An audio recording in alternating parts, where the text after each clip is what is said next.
Hi, I'm Lisa Gonzales, Chief Business Officer here at Mt Diablo Unified. And in this week's Ask the CBO, we're going to focus in on the district's second interim report. This was presented on Wednesday night at the board meeting. So this is a brief review of that report and what it said. So to start with, we do interim reports twice a year. This is the second interim, or the second time we are checking in on our budget, and it's at a given point in time. So all of the conclusions that we have here are based on January 31st financial scenarios. We're required to do this and to bring this forward for the board to approve. There are three types of certifications that a budget can have. It can be positive, meaning all 3 years of the years that we look at. We always look at this year plus 2 additional years. So positive means all 3 years we can meet our financial obligations. Qualified means that one of the 3 years we are unable to meet those financial obligations, and negative means 2 or 3 years that we could not. After a number of years of qualified certifications, especially during COVID, we are once again bringing forward a positive certification, and that is what the board agreed to. So let's delve a little into where some of our numbers come from.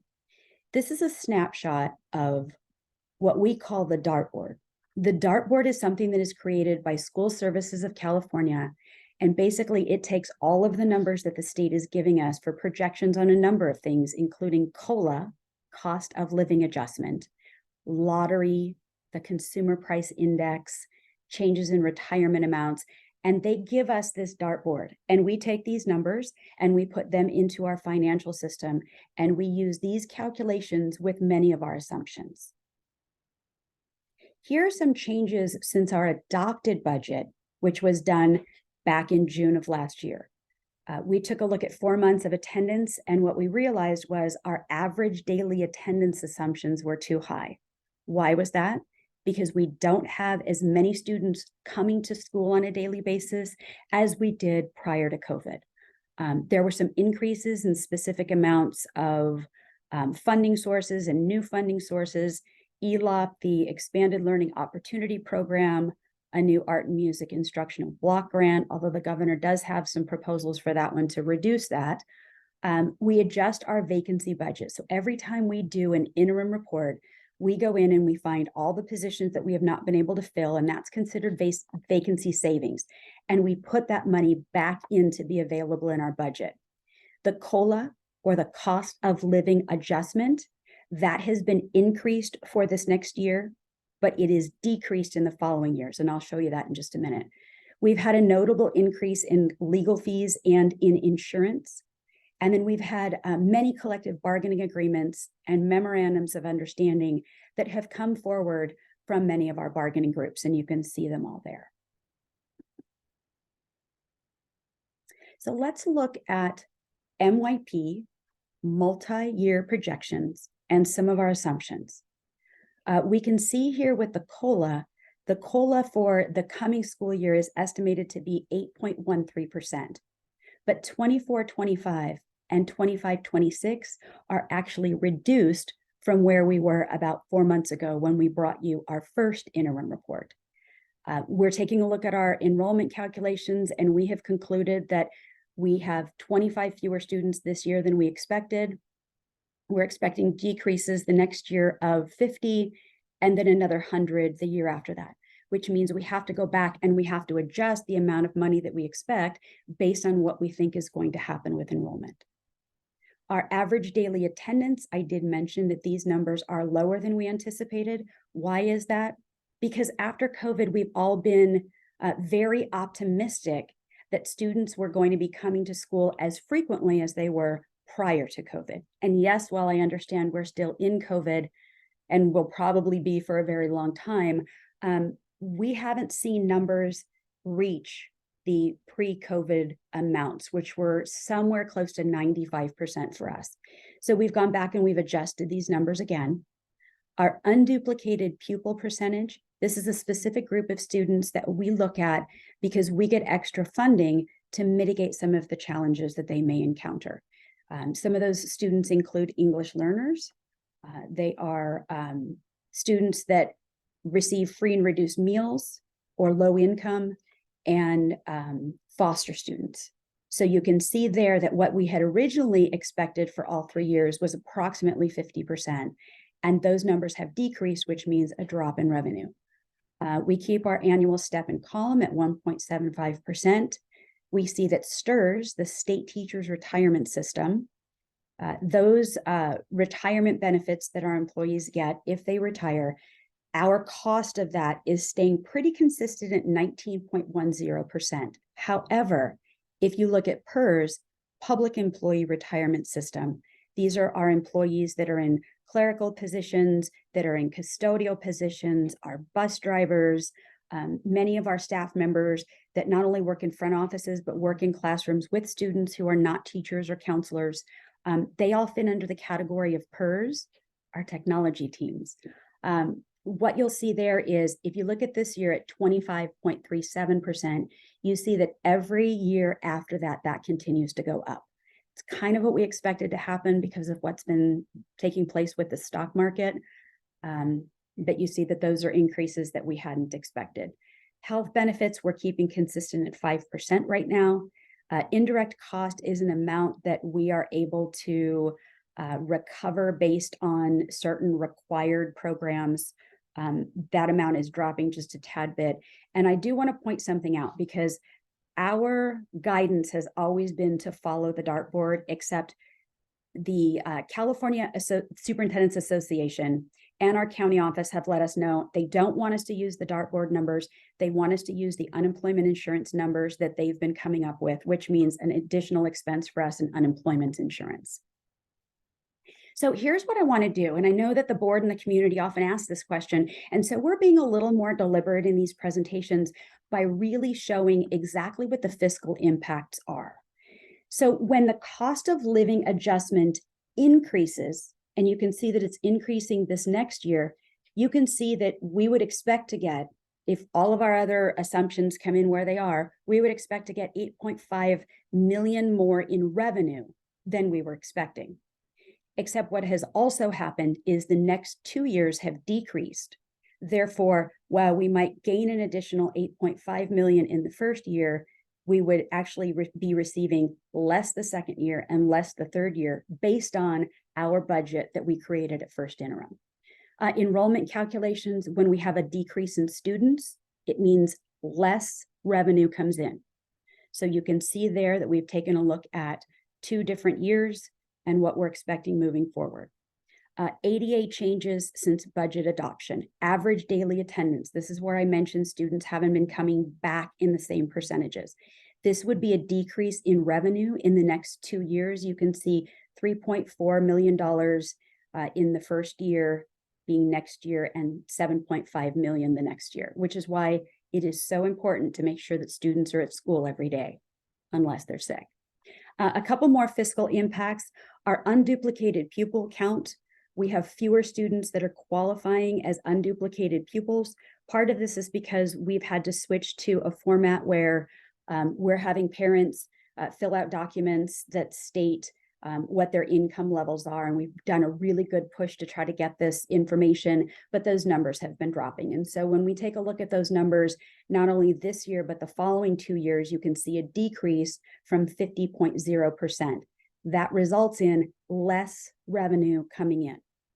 PERS, Public Employee Retirement System, I mentioned there would be an increase there.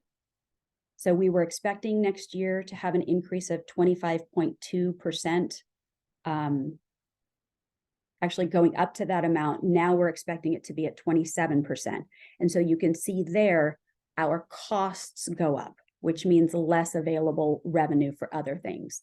And then finally, our unemployment insurance for districts. We've been told to use 0.5% instead of the 0.2% that's on the dashboard. So therefore, you can see the fiscal impacts there, about $750,000 each year. So when we take those numbers and we put them into this chart, we're expecting to receive about 8.5 million more in revenue, except with the enrollment decrease, the average daily attendance decrease, the unduplicated pupil count decrease, and the additional cost in PERS and in unemployment insurance, if everything else pans out with our assumptions, out of that 8.5 million of new money, we would really only be gaining a net of a little over $1 million. This is our first interim budget. And so what I've done is taken the chart that's in the very long, more than 100-page bound document that you can see that's attached to the board agenda, and I've tried to condense it into some specific areas, just move the numbers over, and I'm going to point out 5 key things that I always suggest that anyone looks at in a budget. The first one has to do with the revenue. We want to look at the revenue trends. And so you can see the revenue in this year is much higher than it is in those out years. And that's something that we really need to watch, because what it shows us is year after year, we are expecting to bring in less funding for a myriad of reasons of what I've already mentioned here in a few of these. And also the fact that some of our one-time COVID dollars will now be going away. The second thing to take a look at is the trend in the expenditures. So you can see 507 million, 487 million, and then 487 million again. And so we're really taking a look at these as much as possible to watch these trends. We've got a number of positions that are covered this current school year in one-time funding, but we're monitoring all of this. On top of that, we have more expenditures this year. A lot of the textbook dollars that we had talked about last year really hitting our budget this year. And so these things make a big difference in the swing. But at least you can see with the expenditures, they look like they're pretty flat from next year to the following year. So that's a good thing. We also want to look at the over short. And this is where the challenge really comes in, because you want to bring in more money than you expect to spend. And you can see that this year we're doing that, but over the next 2 years, we are not. So we're not going to have as much money coming in, but we're going to have more expenditures, which means we are really beginning to dip into our reserves and our ending fund balance. The next one is contributions. And these are programs that we contribute to or that we pay into. And you'll see a slide on this in just a second. But you can see that that amount is going up year after year. Finally, we take a look at the ending fund balance, and we take a look at the unrestricted, because as you may all remember, unrestricted is where we have the flexibility. We don't have the flexibility with restricted fund to spend them on anything that we want to spend them on. They've got very clear strings that are attached to them on the rules for spending. So if you take a look at the unrestricted trends, the ending fund balance trends over the next 3 years on the unrestricted side, you'll see 74 million drops to 61 million, that drops to 28 million. And so really watching this ending fund balance is important, because this shows that we're back to a trend of deficit spending, and we really need to be able to watch that. There are a number of one-time funding sources that we are watching and monitoring very carefully. When you see something like ESSER 2 and you see that it expires and we have to have it spent or committed, we will have the funds spent by September 30th of 2023. We plan to not even give 1 cent back. We will spend all those dollars. Just had a meeting this week again, and we are absolutely on track to do that. When I talked about the contributions, that was in that number 4 a couple of slides ago. This is what we contribute. We contribute additional funds to special education that we do not receive the funds for. We have to contribute a specific amount every year for routine restricted maintenance, and that is required by Ed Code. And then finally, we pay for athletics and we pay for our media reps. And so these 3 categories are the ones that this year and the following years we expect to have increased, simply because the cost of doing business increases. This is our budget cycle. We're at the second interim right now. The next step from here is we wait for the governor's May revisions. It's going to be very telling as to what we would expect, and we will use the information from the governor's May revisions to really complete our draft budget and then our budget adoption, both of which come forward in the month of June. So in conclusion, super excited. Yes, another positive certification.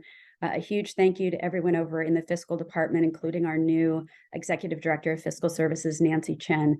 She and her team have done a really outstanding job of preparing this document the very first time for her and for some of her teammates. But we're excited to have another positive certification. It shows that the work of the board and of staff to really be mindful of our expenditures has been successful. So with that, if you've got any questions coming up, anything that you're thinking about, by all means, go ahead and send an email to me, cbo@mdusd.org, and your topic may be one that we cover in the future. See you next week.